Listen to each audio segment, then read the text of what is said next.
Hey, welcome. Today, we're going to do something that's, well, literally cool. We're taking a super simple kitchen recipe and turning it into this amazing science experiment to see if we can actually make instant ice cream. So here's the big question, the challenge for today. Can you really take milk, sugar, the basics, and turn it into creamy, delicious ice cream in just 5 minutes? And get this, with no freezer. It sounds kind of impossible, right? But the answer is all about some fascinating kitchen chemistry. Okay, first things first. We've got to get our setup right. This part is super straightforward, so let's just walk through it. So the process starts out pretty normal. You just mix your ice cream base, your cream, milk, sugar, whatever flavor you want, in a small metal bowl. Then you nest that small bowl inside a bigger one and pack crushed ice all around it. Pretty standard stuff, but something's missing. This alone isn't going to give us that instant freeze. Not even close. Right, so that setup isn't going to freeze our ice cream fast enough. Not by a long shot. We are missing one key thing, a sort of magic ingredient that takes this from a multi-hour process to just a few minutes. So, let's reveal the secret. Now, your first guess might be that it's some special kind of cream, or maybe a trick with the sugar, right? But nope. The secret isn't in the ice cream mix at all. The real magic, the secret to the whole thing, is happening outside that little bowl. It's happening in the ice bath. The key to flash freezing our dessert is all about making that ice do something it doesn't normally do. So what is it? What could we possibly add to plain old ice to unlock this kind of super cooling power? That's it, salt, just regular old table salt. But we're not adding it for flavor, obviously. We're using it for its incredible scientific properties.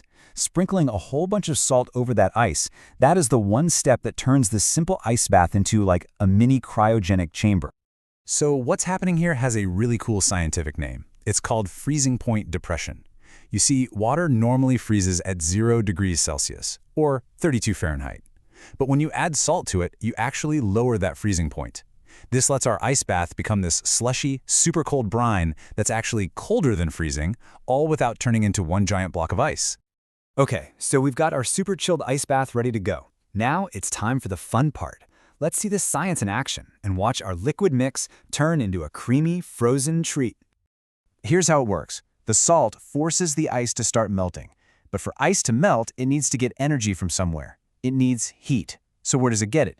It aggressively sucks the heat right out of its surroundings, which in this case is our metal bowl full of ice cream mix, and that's what flash freezes the mixture inside. Now, technique is absolutely crucial right here. As that mix starts to freeze up on the sides of the bowl, you have to stir it gently, nice and slow. This is what creates that perfect, smooth, soft-serve texture we're all aiming for. But be careful. If you get too excited and start whipping it really fast, you'll just mix in a bunch of air and end up with sweet whipped cream, not ice cream. And just like that, we did it! We've used a little bit of chemistry to make an amazing dessert. But let's do a quick recap of exactly how that science created that perfectly delicious, creamy texture. So why is this method so good? It's all about this awesome little chain reaction. The salt makes the ice super cold. That ultra-cold bath freezes our cream mix incredibly fast. And that speed is the real secret to texture. Because freezing it quickly means large, crunchy ice crystals don't have time to form. Instead, you get millions and millions of tiny little ice crystals. And that's what our brain perceives as a perfectly smooth, creamy texture. And there you have it. You just used a fundamental principle of chemistry to make dessert. How cool is that? It's just a great reminder that science isn't just for labs and textbooks. It's happening all around us, even in our own kitchens. It really makes you wonder, doesn't it? I mean, think about it.